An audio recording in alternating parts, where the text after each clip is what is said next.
cuanto a desarrollo cerebral, la madurez no llega hasta los 20 o incluso hasta los 30 años. Sarah Jane Blakemore. En las últimas décadas se ha descubierto que nuestro cerebro es capaz durante toda la vida de cambiar su estructura y su configuración al ritmo de su entorno. El mensaje de redes de hoy es: ejercita tu cerebro, puede cambiar, nunca es tarde. Eduardo Punset nos revela en esta clave, junto a la neurocientífica Sarah Blakemore, las evidencias de la plasticidad del cerebro humano y cómo en los últimos años la neurociencia va a tener mucho que decir en las escuelas.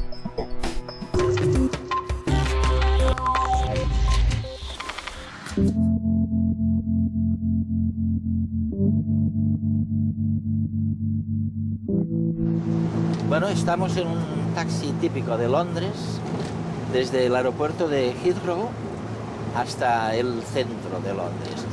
Y el taxi, como se pueden imaginar, lo conduce un taxista londinense, el mismo grupo con el que se hizo el experimento más famoso, que ha demostrado que los taxistas, créanlo o no, de Londres tienen más memoria espacial que el resto de los mortales.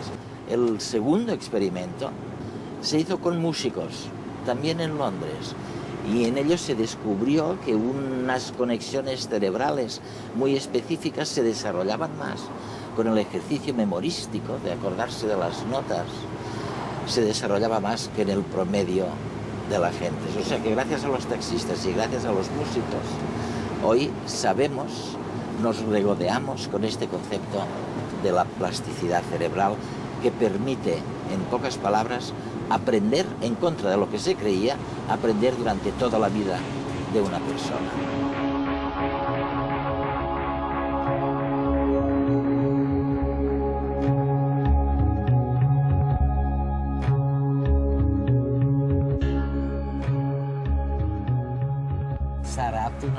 Sarah, hasta ahora solo teníamos la genética. Cuando nos preguntábamos qué pasaría con la educación, es lo único que teníamos. Pero ahora la ciencia de la neurología y de la psicología se han unido y nos dicen que no solo se trata de la genética, que también están las emociones, la dieta, que hay muchas más cosas. Bueno, de hecho, si esto es cierto, probablemente podemos hacer algo en relación con la educación, que es bastante mala en los tiempos que corren, ¿no? ¿Podemos hacer algo? Sí, creo que en cierto modo actualmente la investigación va en esa dirección. Estamos empezando a ver ciertas consecuencias para la ciencia, para la neurociencia concretamente aplicables a las políticas y a las prácticas educativas.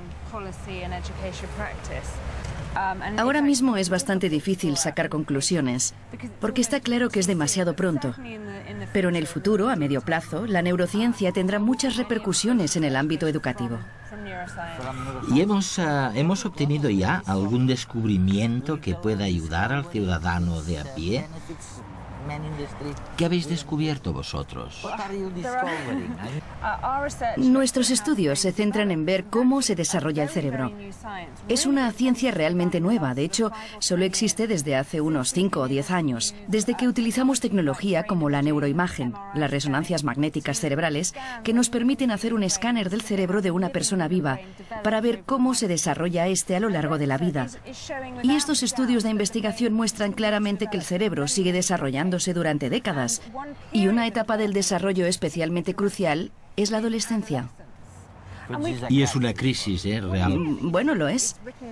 Se ha escrito mucho sobre el tema desde hace siglos, pero lo que no sabíamos es por qué la adolescencia representa un periodo de crisis, de transición cerebral.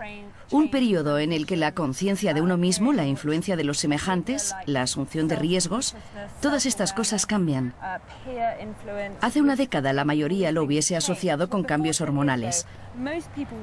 Pero ahora los estudios de neurociencia están demostrando que no solo cambian las hormonas, sino que durante este periodo también se producen cambios drásticos en el cerebro. Se produce, me dicen, una extraordinaria poda de neuronas durante la adolescencia, ¿no? Hace unos 10 años se publicó el primer estudio sobre el desarrollo del cerebro basado en una resonancia magnética. Fue la primera prueba de que durante la adolescencia se producen muchas cosas relacionadas con el cerebro. Y desde entonces se han publicado cientos de artículos con muchísimas muestras. Miles de niños a los que se les practica una resonancia cerebral cada tantos años y que revelan que hay muchas diferencias entre un cerebro infantil y un cerebro adulto. ¿El nuevo concepto cuál es entonces?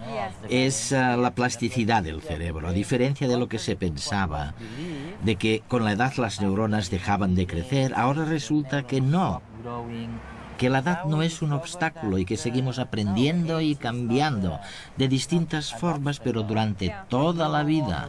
Aprendemos durante toda la vida. Sí, es cierto. El desarrollo, los cambios en el número de conexiones celulares y también en la velocidad con la que las células se pueden comunicar. Parece que todo va cambiando de forma natural durante décadas, o más incluso. Y además existe otro tipo de plasticidad que surge cada vez que aprendemos algo nuevo. Cada vez que aprendemos una palabra nueva o un nuevo rostro, algo cambia en nuestro cerebro. La fuerza de las conexiones entre las células cambia. Y sabemos que podría seguir así para siempre, durante toda la vida. El tiempo. ¡Ay, el tiempo! Desde que nacemos vamos acumulando horas, días de felicidad. Llegan los hijos, las preocupaciones, las alegrías, la tristeza. Y nos salen las primeras canas, las primeras arrugas, nos duelen los huesos. Hasta hace bien poco se creía que nuestro cerebro, como nuestro cuerpo, iba perdiendo facultades, se iba atrofiando. Pero eso se lo han creído ellos. Hace 30 años los científicos afirmaban que nuestro cerebro se desarrollaba en la infancia y que, llegada a una edad avanzada, no podíamos aprender nada nuevo. Por suerte, ahora ya se sabe que eso no es así. Y que, sí, nos hacemos mayores, pero nuestro cerebro está preparado para aprender durante toda la vida, aunque tenemos que ejercitarlo. Ahora sabemos que también en el cerebro adulto se crean nuevas neuronas y que son más importantes las conexiones, las sinapsis, que la cantidad de neuronas en sí. Y esas conexiones sí que se crean. Y con 70, con 80, con 100 años también podemos aprender informática, un nuevo idioma o lo que nos echen por delante. Por supuesto, el cerebro envejecido es menos maleable y aprender nuevas cosas, pues eso requiere de más tiempo. Pero vamos, que querer es poder. Y ahora sabemos que hay algo que se llama neurociencia que nos da la razón. Mi nombre es María Soria y tengo 81 años. Algo en lo que creíamos durante años, que podíamos estar en una habitación solos y aprender mucho estando solo. Ahora me decís que no es cierto, que posiblemente la inteligencia, el desarrollo cerebral necesiten del contacto con otros cerebros. ¿Es verdad? Sí, parte de mi trabajo se centra en el cerebro social, es decir, la complicada red que conecta las regiones cerebrales que se utilizan para que podamos interactuar con otras personas y entenderlas. Parece que las interacciones sociales están ahí desde el principio, desde el nacimiento. Son sumamente importantes para el aprendizaje y el desarrollo. Hay estudios en Estados Unidos que demuestran que los bebés aprenden mejor si lo hacen de una persona de carne y hueso que de una pantalla de televisión o de la grabación de una voz en una cinta. De hecho, los bebés pueden incluso distinguir entre la voz que procede de una pantalla de televisión y de una persona real. Parece que es así, según dicha investigación. ¿Sabes lo que me parece más sorprendente de todo? Pues que los bebés de hasta 6 meses de edad pueden distinguir el rostro de un mono del de otro mono y luego pierdan esta capacidad. ¿Pierdan dicha capacidad, sí? ¿Por qué crees que un bebé necesita distinguir la cara de un mono de otro? No es que los bebés necesiten diferenciar un mono de otro. Lo que ocurre es que cuando nacemos podemos percibir cada sonido y cada rostro. Pero perdemos la capacidad de distinguir, por ejemplo, entre rostros y sonidos que no están demasiado presentes en nuestro entorno. Por ejemplo, un bebé humano no tendrá que ver rostros de monos. Por eso no tiene sentido que invierta mucha energía cerebral en diferenciar las distintas caras de los monos. Y entonces probablemente se pierden las funciones que le permiten procesar las diferencias entre estos rostros. Mientras que las conexiones restantes, las que permiten distinguir entre rostros humanos, se ven reforzadas.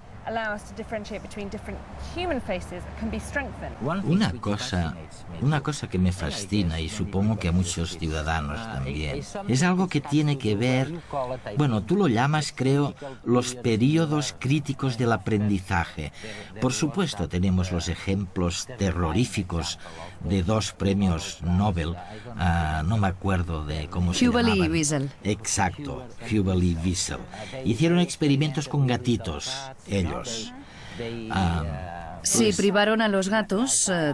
Privaron a los gatos de la visión y los pobres gatitos perdieron el sentido de la vista. En cierto modo, esto demostró que hay etapas críticas para el aprendizaje. ¿Se parecen los humanos a los gatos en este sentido o tienen otros periodos o ventanas? Bueno, al decirlo así, has omitido el final de la historia. Lo que estudios posteriores han demostrado es que se puede obtener cierta recuperación de las funciones. O sea, que si sometemos a un gato que ha perdido el sentido de la vista, que ha perdido un desarrollo normal del córtex visual, a un entrenamiento intensivo, se le puede entrenar cerebralmente para que recupere la vista en condiciones más o menos normales. Es decir, que no deberían interpretarse como periodos críticos en el sentido de que una vez transcurridos ya no hay nada que hacer, sino más bien como periodos sensibles, periodos que son particularmente buenos para adquirir información y desarrollar ciertos aprendizajes. Si pudiéramos retroceder 200.000 años y traernos a un niño al siglo XXI, le bastarían pocos días para acabar jugando a la consola como cualquier crío actual. Del mismo modo, cualquiera de nosotros podría regresar al pasado con los parientes de ese niño y sorprendernos al poco cazando mamuts o haciendo fuego chascando un par de piedras. Y es que el cerebro humano no ha evolucionado. Es el mismo desde hace decenas de miles de años, pero viene dotado con todos los kits que va a necesitar. Como si fuera una gran caja de herramientas que le permite ir adaptándose a las situaciones nuevas. Fascinante, ¿a que sí? Y en eso somos muy diferentes al resto de animales. Los pájaros instintivamente pueden hacer un nido y las arañas formas geométricas perfectas con los que atrapar a otros insectos. Y es que nacen con una serie de conocimientos inscritos en sus genes.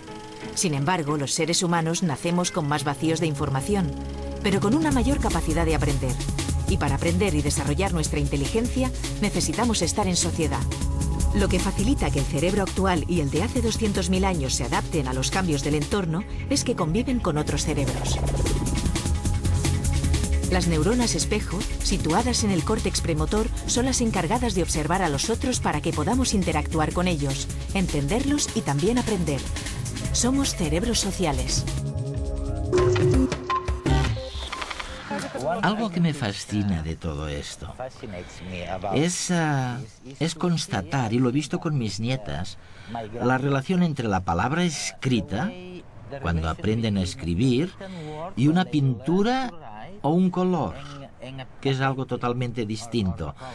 Quiero decir que cuando eran más pequeñas, lógicamente, les resultaba más fácil reconocer una pintura que una palabra escrita.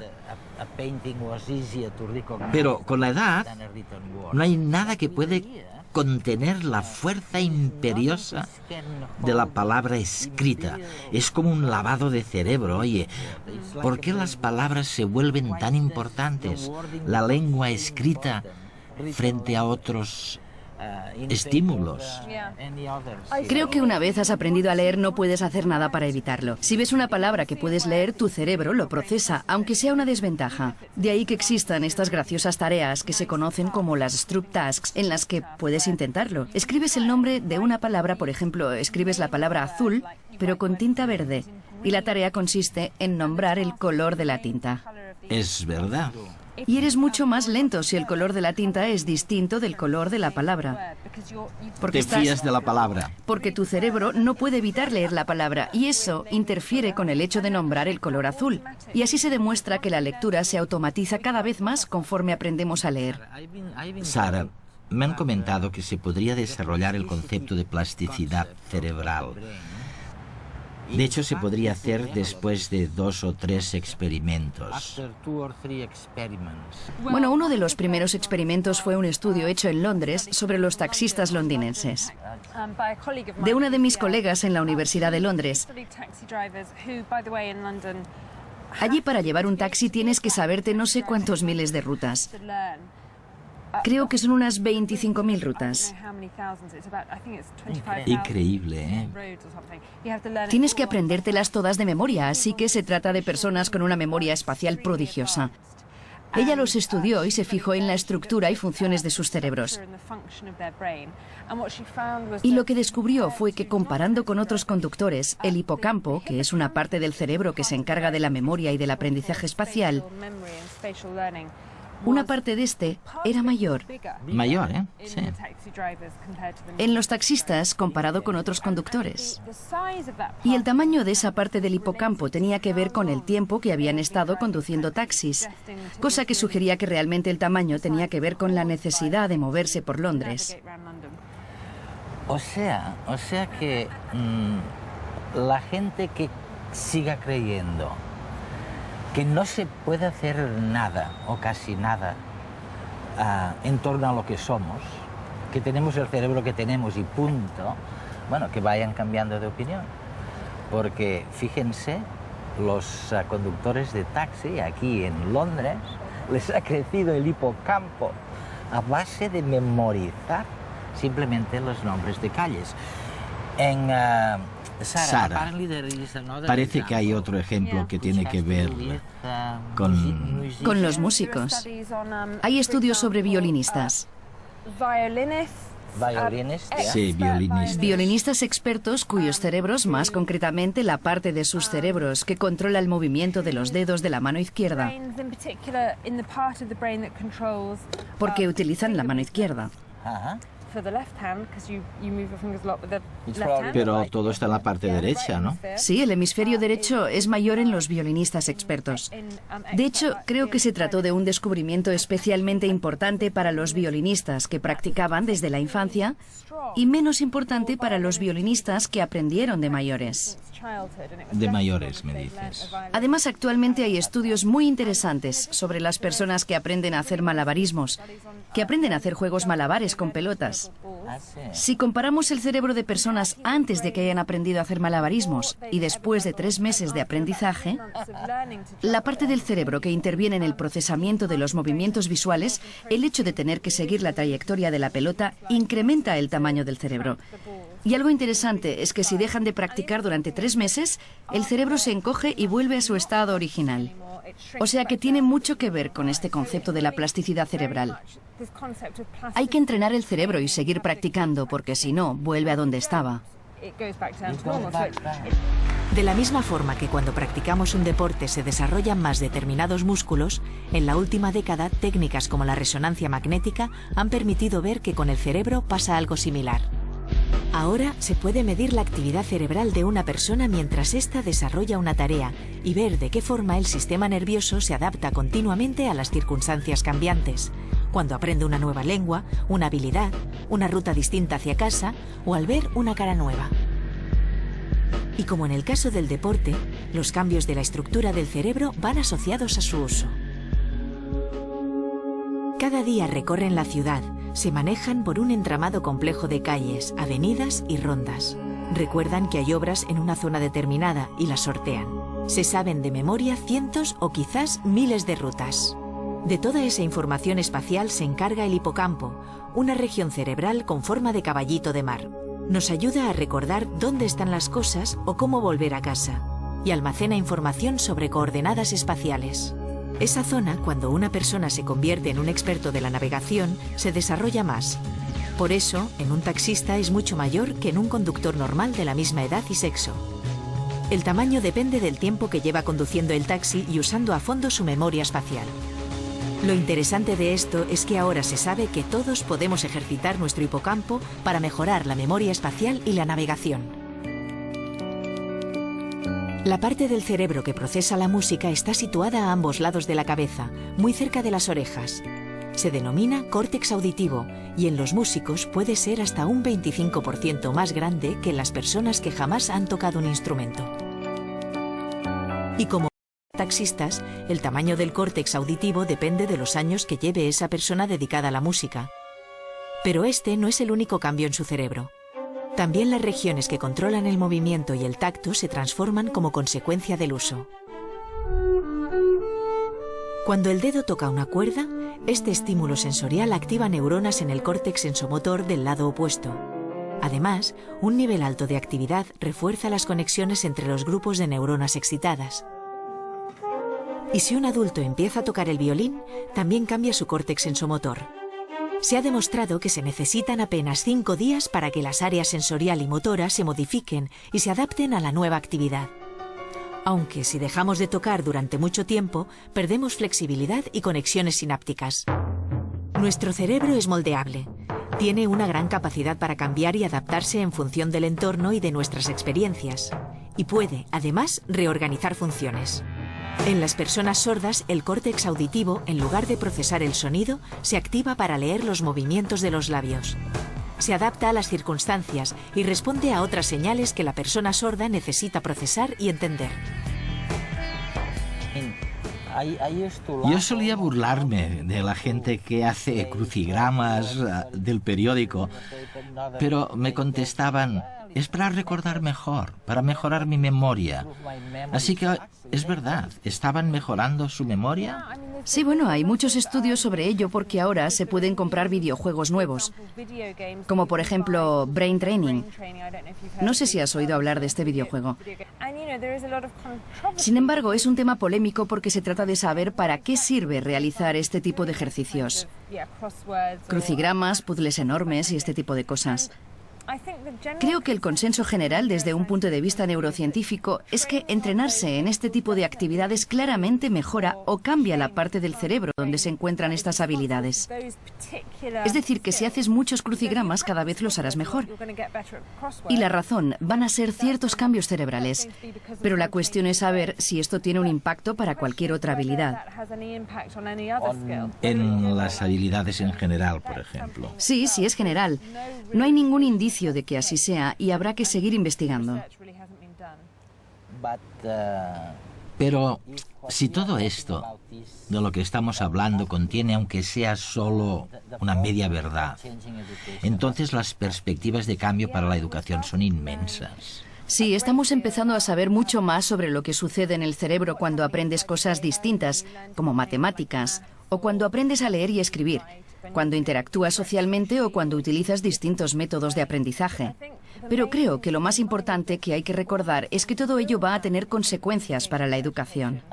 Estoy pensando ahora en un amigo mío que tiene mi edad, o quizás un poco más joven, es italiano, Giacomo Rizzolatti, y tú lo conoces muy bien porque descubrió en los monos lo que llamáis... Las neuronas espejo. Así es. Y descubrió que con solo mirar a alguien haciendo algo, tú aprendes a hacerlo también. Sí. Y si intentas imitar lo que el otro está haciendo, entonces aprendes más deprisa. Habría que intentar aplicarlo a la educación, ¿no crees? Habría que aplicarlo. Sí, y hay otros ejemplos que van en esa misma dirección, como cuando simplemente te imaginas haciendo algo, por lo que se activan las mismas regiones cerebrales que cuando realmente haces lo que habías imaginado. Lo que significa que la práctica mental puede ser eficaz, ya que si nos imaginamos haciendo algo, no sé, corriendo por ejemplo, puede influir en nuestra velocidad. Bueno, es una influencia muy sutil, pero significativa. En cosas como la fuerza de nuestros músculos. Con solo imaginarlo sin hacer absolutamente nada. Y se supone que es porque cuando lo imaginamos se activan las mismas regiones cerebrales que cuando hacemos ejercicio de verdad.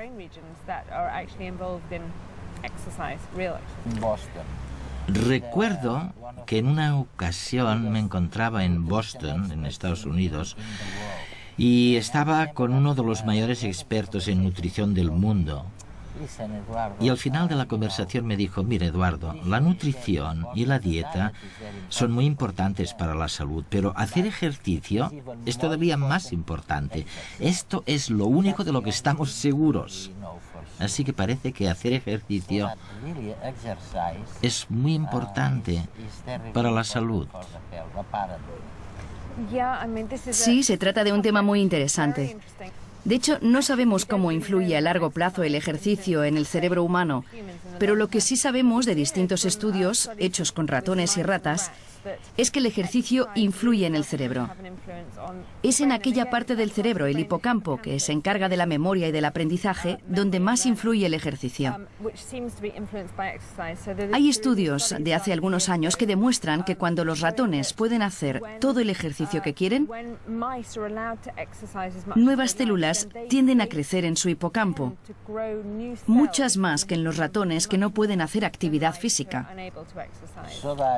Entonces, lo que me estás diciendo es que los músculos serán más grandes y al mismo tiempo más memoria tendrán. Sí, y esto se refleja también en tareas memorísticas, ya que los ratones, que podían moverse a su antojo, obtuvieron mejores resultados en ejercicios memorísticos.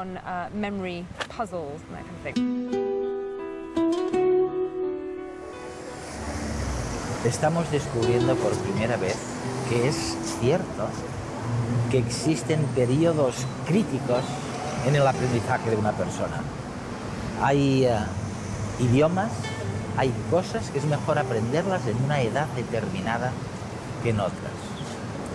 Bueno, otro descubrimiento. Estamos viendo que realmente es prácticamente imposible aprender solo. Uno aprende cuando se relaciona con los demás. Y esto echa por tierra cosas que habíamos creído durante centenares de años. Es la gran revolución educativa, o más bien es la gran revolución de la entrada de la ciencia en el sistema educativo. Sería muy útil enseñar a los jóvenes en el instituto cómo se desarrolla su cerebro. Sarah Jane Blakemore.